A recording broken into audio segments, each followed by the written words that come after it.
Assalamualaikum warahmatullahi wabarakatuh. Selamat siang semuanya. Hari ini kita akan melanjutkan untuk latihan soal gelombang stasioner, ujung terikat, dan ujung bebas. Oke, kita masuk ke latihan soal yang pertama. Gelombang stasioner dapat terjadi karena superposisi gelombang datang dan gelombang patul oleh ujung bebas. Titik simpul yang ke-10 berjarak 1,52 meter dari ujung bebasnya. Jika frekuensi gelombang 50 Hz, maka laju rambat gelombangnya adalah titik-titik. Nah, agar lebih jelas, kita gambar dulu untuk gelombangnya. Di situ ada gelombang pantul dan gelombang datang dari ujung bebas. Nah, sekarang kita tentukan dulu titik simpul ke-10. Berarti dari sini ya. 1, 2, 3, 4, 5, 6, 7, 8, 9, 10. Tas ke-10. Nah, kalau seandainya kita lihat dari S1 sampai 10 ini, mungkin lebih tepatnya dari ujung bebasnya ya. Nah, kita bisa menentukan berapa panjang gelombangnya. Nah, coba kita hitung. 1 panjang gelombang, 2, 3, 4, 0,75 gelombang atau 3/4 lambda. Oleh sebab itu, panjang gelombangnya sebesar 4,75 lambda sama dengan di sini titik simpul yang ke-10 berjarak 1,52 meter. Berarti dari ujung bebasnya sampai ke S10 sama dengan 1,52 meter. Nah, kita bisa menentukan berapa lambdanya. Lambdanya sama dengan 1,52 meter dibagi 4,75. Lambdanya sama dengan 0,32 meter. Nah, sekarang kita tulis dulu untuk D1-nya. D1-nya S ke-10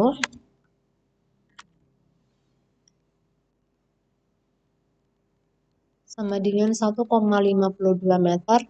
Kemudian frekuensinya 50 Hz, lambdanya 0,32 meter.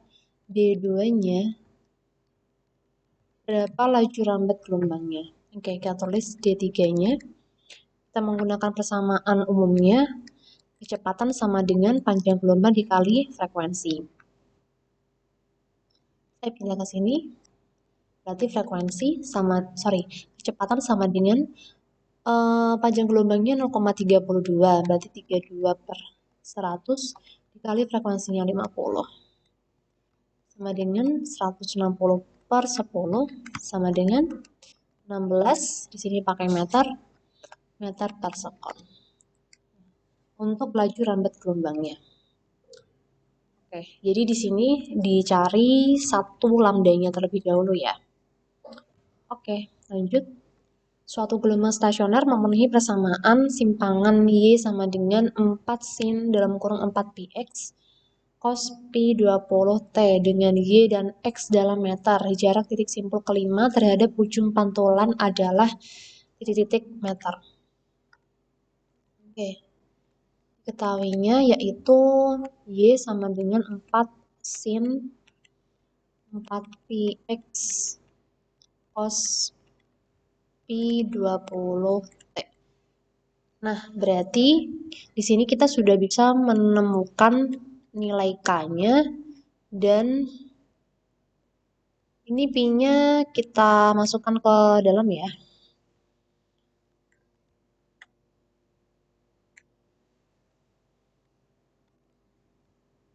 Saya tulis lagi 4 sin 4 px cos 20 pi T. Nah, yang ini adalah nilai omeganya. Oke. Ditanya X simpul kelima terhadap ujung pantulan adalah titik-titik.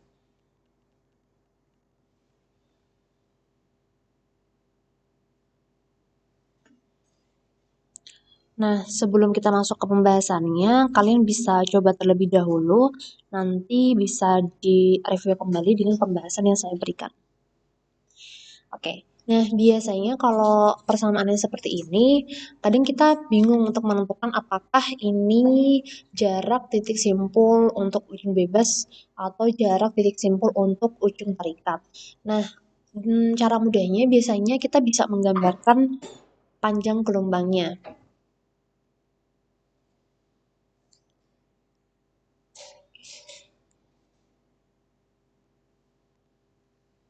Katakanlah kita pakai ujung terikat ya, misal.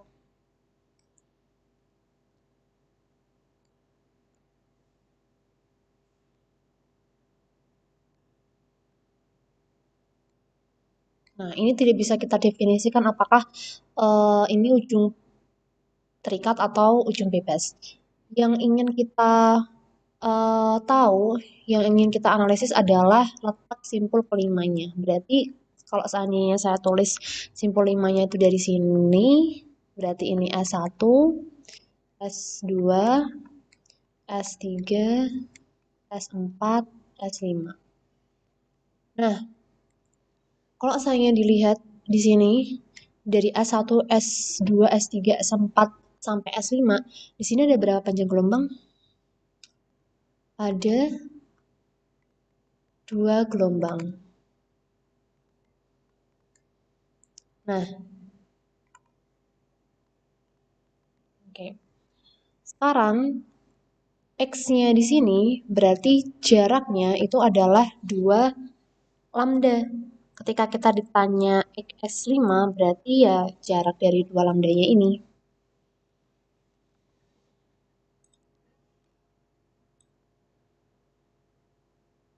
Oke, ini saya pindah ke slide yang baru ya.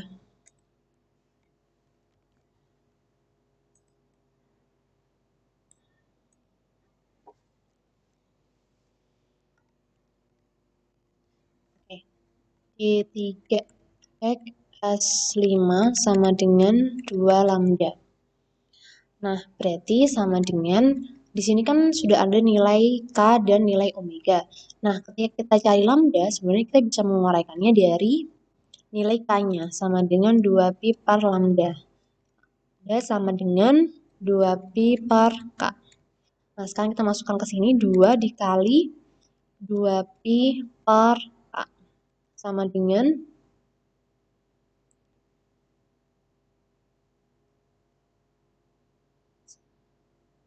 2 dikali berapa? 2pi per K-nya 4pi. Coret-coret. Saya taruh di sini ya, sama dengan ini bisa dicoret dengan ini ya, 2 bisa dicoret sama ini, hasilnya 1. Hasilnya 1.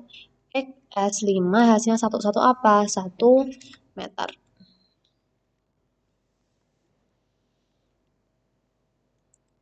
Oke, sama halnya dengan ini. Nah, sekarang coba kita bahas untuk soal yang ketiga. Kalian bisa mengerjakan terlebih dahulu dan selanjutnya kalian bisa mereview hasil pengerjaan kalian dengan pembahasan yang saya berikan. Suatu gelombang stasioner mempunyai persamaan Y sama dengan 0,2 cos 5pi X sin 10 pi T dengan Y dan X dalam meter, T dalam sekon. Jarak antara perut dan simpul yang berurutan pada gelombang adalah titik-titik. Jarak antara simpul perut yang berurutan. Berarti kalau seandainya kita gambar untuk gelombang stasionernya, simpul, ini simpul, simpul, simpul. Ini perut, perut, perut. Nah, jarak antara simpul dan perut yang berurutan berarti kan bagian ini. Yang berurutan.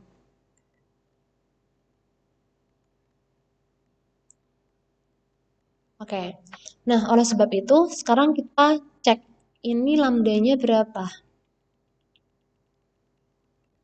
Nah, sekarang kita lihat dulu. Ini 1/4 lambda ya.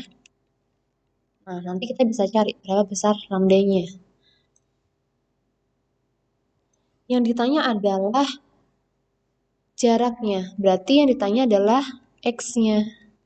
Nah, maka kita bisa buat panah seperti ini, X dari simpul dan perut yang berurutan. X-nya sama dengan 1/4 lambda.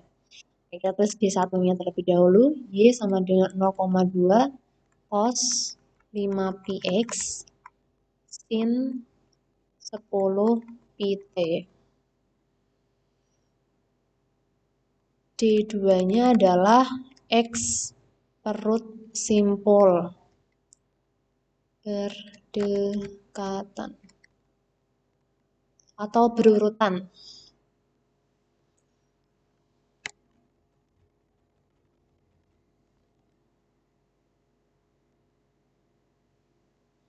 Wait. Oke, coba bisa dikerjakan terlebih dahulu.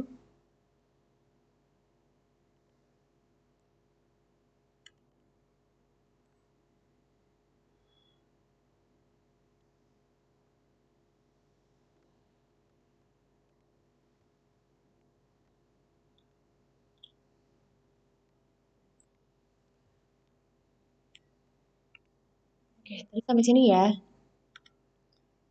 Sebentar. Oke, saya ulangi lagi. Tadi D1-nya sama dengan Y sama dengan 0,2 cos 5px sin 10 pt, di mana D2-nya adalah X P perut dan simpul yang berurutan. Kalau yang berdekatan tadi, ketika kita gambar lubang stasionernya, saya gambarkan seperti ini ya. Simpul parut. Nilai X-nya sama dengan 1/4 dari lambda. Nah, ini kan setengah lambda kalau total semuanya ini. Nah, ketika dicari S ke P-nya saja, berarti X-nya sama dengan 1/4 lambda. Nah, D3-nya berarti kita diminta untuk mencari nilai X sama dengan 1/4 lambda. Nah, sekarang kita cari lambdanya seperti tadi. X sama dengan 1/4 dikali, kita cari lambdanya terlebih dahulu. Berarti kalau cari lambda sama dengan 2pi per nilai K-nya. 1/4 dikali 2pi per K-nya yang mana? Nah, ini kan Kx ya. Berarti K-nya adalah 5pi-nya. Sama dengan coret 1/10, maka X-nya sama dengan 0,1 meter.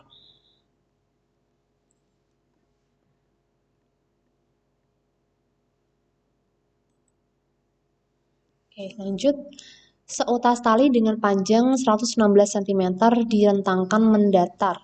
Salah satu ujungnya digetarkan naik turun, sedangkan ujung lainnya terikat. Berarti ini ujung terikat kasusnya.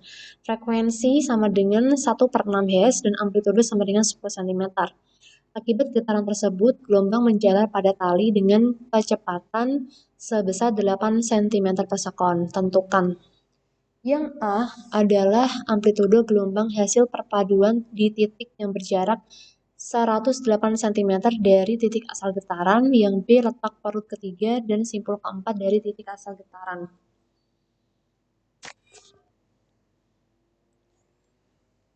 Oke, kita tulis D1-nya terlebih dahulu. D1-nya sama dengan X totalnya, saya tulis di sini XT ya, sama dengan 116 cm. Kemudian frekuensinya sebesar 1/6 Hz. Amplitudonya sebesar 10 cm. V-nya sama dengan 8 cm per sekon. Nah, sekarang kita gambar terlebih dahulu.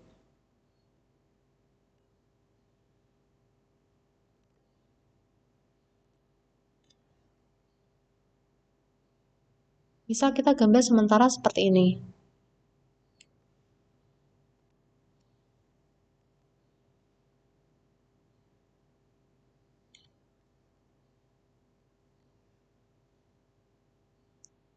Ini ada ujung tetap atau ujung terikat.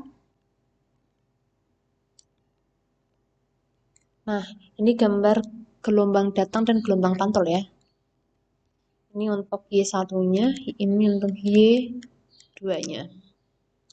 Nah, di mana dari ujung tetap hingga ke asal getaran,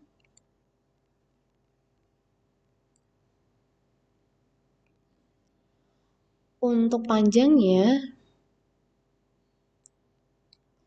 atau L-nya atau X-nya itu sama dengan 116 cm.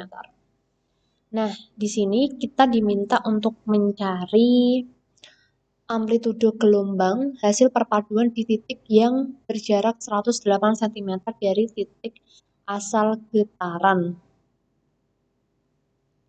Nah, misal 108 itu katakanlah ditaruh di titik T. Dari asal getaran ya, berarti dari sini. Misal 108 tuh kita taruh di sini misal. Di titik T. Nah, di titik T ini kita buat misal ini dari O, ini B, berarti XOB-nya sama dengan berapa berarti? 116 dikurangi 108, berarti 8 cm ya. Nah, ini XT-nya kita ganti XOT. Sama dengan 116 cm. Nah, kita diminta untuk mencari berapa sih amplitudo di titik T. Kita tulis di D2-nya, kita tulis di sini saja, D2-nya.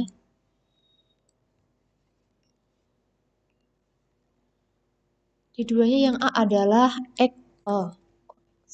amplitudo.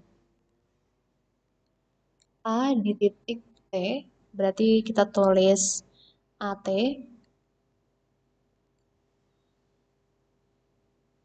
Kemudian yang B, letak perut ketiga, berarti XP3 dan XS keempat dari titik asal getaran.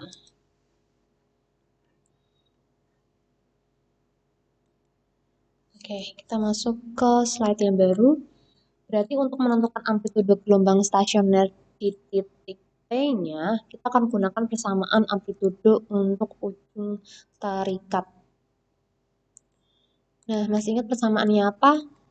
A, kalau ujung tarikat ini kan dia punya persamaan amplitudo yang berbeda dengan ujung bebas ya. A di titik T sama dengan 2A sin KX. 2. Amplitudonya berapa tadi? 10 cm. Berarti nanti amplitudonya ini dia dalam cm dikali sin KX. Nah, sekarang kita cari dulu untuk K-nya. Masih ingat persamaan K sama dengan 2pi per lambda. Nah, kita cari dulu lambdanya. Lambda sama dengan kecepatan dibagi frekuensi. Kecepatannya tadi 8, frekuensinya tadi 1/6, berarti 8 dikali 6, 48. Frekuensinya dalam hertz, kecepatannya dalam cm, berarti lambdanya dalam cm. Oke, berarti K sama dengan 2pi per 48 sama dengan 1pi atau 1pi per 24. Nah, satuannya cm pangkat negatif 1. Oke. Dikali sin. Nah, K-nya berarti kita masukkan pi per 24. Dikali X. X-nya tadi berapa? X di titik T. Nah, X di titik T itu dihitung dari T-nya ini ke B. Ya, diingat ya. Jadi nilai X yang kita gunakan itu diukur dari T-nya ke B.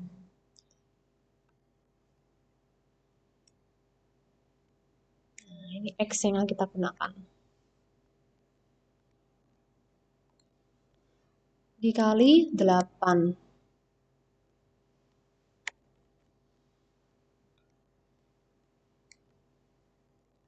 20 sin, nah ini bisa kita bagi, berarti dapatnya 3. Sin pi itu kan 180 derajat per 3. Sama dengan 20 sin 60 derajat. Sin 60 itu setengah akar 3. Maka amplitudo di titik P sama dengan 10 akar 3 cm. Kemudian letak parut ketiga dan simpul keempat dari titik asal getaran. Kita tulis poinnya dulu ya. Tadi lupa ditulis untuk yang A, kemudian untuk yang B.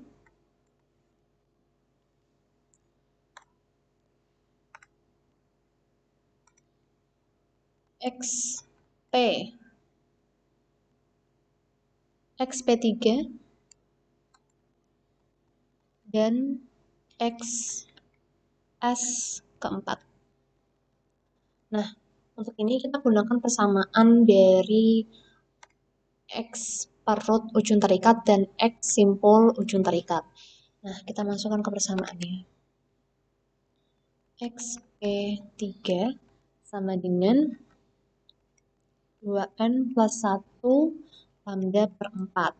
Nah, di sini karena kita mencari letak parut ketiga, berarti N-nya sama dengan berapa? Kalau seandainya kita masukkan ke persamaan awalnya, itu kan XN plus 1 sama dengan 2N plus 1 lambda per 4.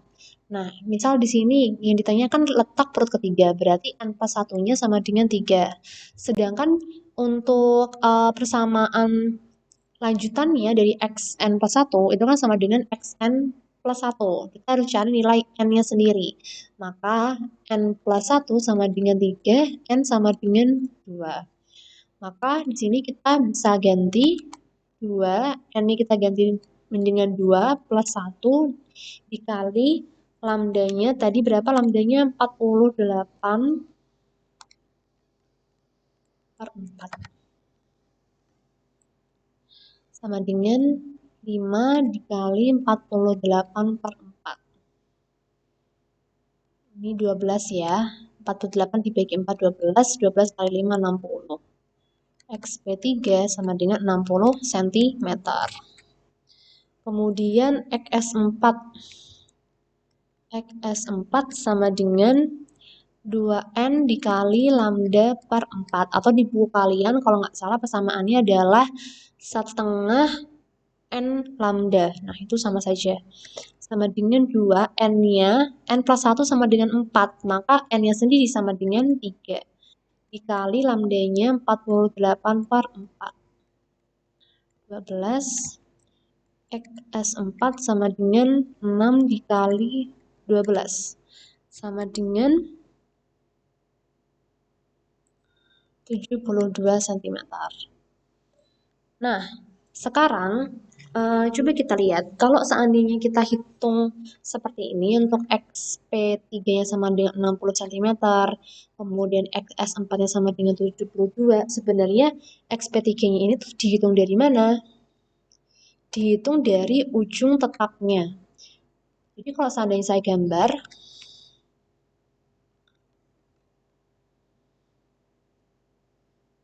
saya katakanlah di sini ya. XP3-nya sama dengan 60 cm. Nah, 60 cm itu diukur dari ujung tetapnya. Sedangkan di pertanyaan ditanya letak parut ketiga dan simpul keempat dari titik asal getaran. Kalau dari titik asal getaran berarti kan dari sisi yang sebelah kiri. Maka sebenarnya yang ditanya itu bukan bagian XP3-nya dari titik B, tapi XP3-nya dari titik O. Maka XP3 aksennya dari titik asal getarannya, katakanlah kita buat aksen ya, itu sama dengan Total semuanya 116 dikurangi 60, berarti hasilnya 56 cm. Nah, terus di bagian ini kita berikan keterangan.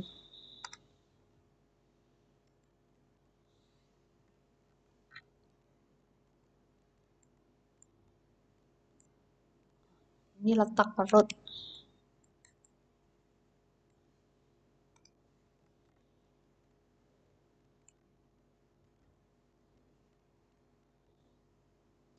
Dari asal getaran atau dari titik asal getaran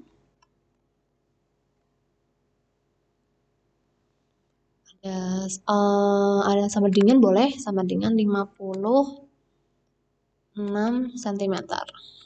Kemudian ya bagian ini letak simpul keempat dari asal getaran sama dengan 116 dikurangi 72, hasilnya 44 cm. Oke. Sampai sini, jika ada pertanyaan, silakan bisa tinggalkan pertanyaan di kolom komentar YouTube atau mungkin bisa chat ke WhatsApp saya. Terima kasih atas perhatiannya. Assalamualaikum warahmatullahi wabarakatuh.